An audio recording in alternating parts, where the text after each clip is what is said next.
আমার বড় ভাই তার হাতে একটু সমস্যা, আমি শ্রুতি লেখক হিসাবে তার পরীক্ষা দিয়ে দিচ্ছি।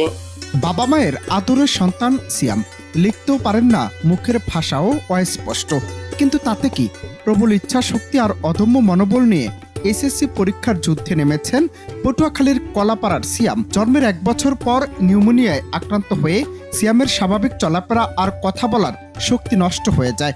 বহু চিকিৎসা করেও তাকে পুরোপুরি সুস্থ করা যায়নি। তবে ছোটবেলা থেকে তার ছিল পড়াশোনার প্রতি অসাধারণ টান, পরিবারও পাশে ছিল ছায়ার মতো। 2023 সালে এসএসসি পরীক্ষায় সিয়াম পেয়েছিলেন 4.07 জিপিএ। এবার অংশ নিচ্ছেন এসএসসি পরীক্ষায়। নিজের হাতে লিখতে না পারলেও থেমে থাকেননি তিনি।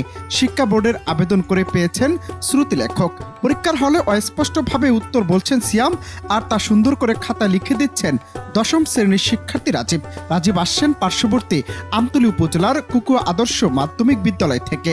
দুজনের এই সম্মিলিত প্রচেষ্টাই যেন এক দারুণ গল্প বলে যাচ্ছে সাহস আর বন্ধুত্বের। আমি বর্তমানে পরীক্ষা দিচ্ছি। আমার এক ছোট ভাই দিচ্ছে। রাজীব, আমি 10ম শ্রেণীতে পড়ি। আমার বড় ভাই তার হাতে একটু সমস্যা, আমি শ্রুতি লেখক হিসাবে তার পরীক্ষা দিয়ে দিচ্ছি, তাই জন্য আমি গর্বিত। সিয়াম জানালেন, এইচএসসি পরীক্ষায় অংশ নিতে পারাটা তার জীবনের সবচেয়ে বড় অর্জন। তিনি চান সামনে আরো এগিয়ে যেতে, বড় বিশ্ববিদ্যালয়ে পড়তে। আর রাজীব, তিনিও দারুণ খুশি সিনিয়র ভাইয়ের জন্য কিছু করতে পেরে। রাজীব বললেন, ভাইয়া আমাকে শুধু উত্তর বলে দেন, আমি লিখে দেই। তার জন্য কিছু করতে পারাটা আমার জন্য গর্বের। সিয়াম সে প্রতিবন্ধী, হাত দিয়ে লিখতে পারে না এবং কথাও একটু বাজে, এবং সে তার মেধা, তার শ্রবণ শক্তি ভালো। সে সে কথা বলতে পারে, ঠিক আছে, কিন্তু একটি কথা একটু বাজে। তারপরও সে ভালো ফলাফল করবে এবং আশা করি সে তার ভালো কিছু করতে পারবে, এটাই আমি আশা করি।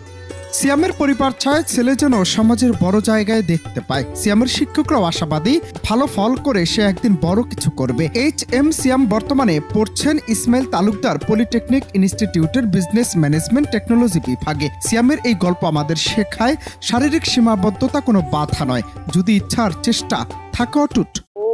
ওর লেখাপড়ার প্রতি প্রবল ইচ্ছা এবং মেধা থাকার জন্য আমিও ইন্টারেস্টেড, এবং আমার ইচ্ছা যে ও যতদূর পড়াশোনা করতে চায় আমি ওর এই পড়াশোনাটা আমি করাবো।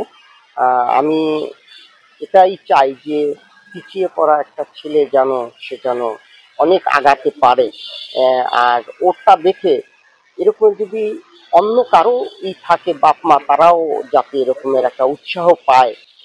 আমার ছেলে ছোটবেলা থেকেই পড়াশোনার ইচ্ছে, সে পড়াশোনা করে অনেক বড় হইতে চায়, সেই জন্য তাকে আমরাও ইচ্ছে করে পড়াশোনা করাই, ওর এই পর্যন্ত আনছি।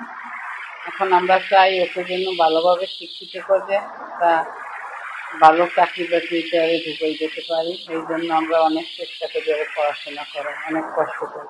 অনন্ত Hasan Masud, Bangla TV news desk.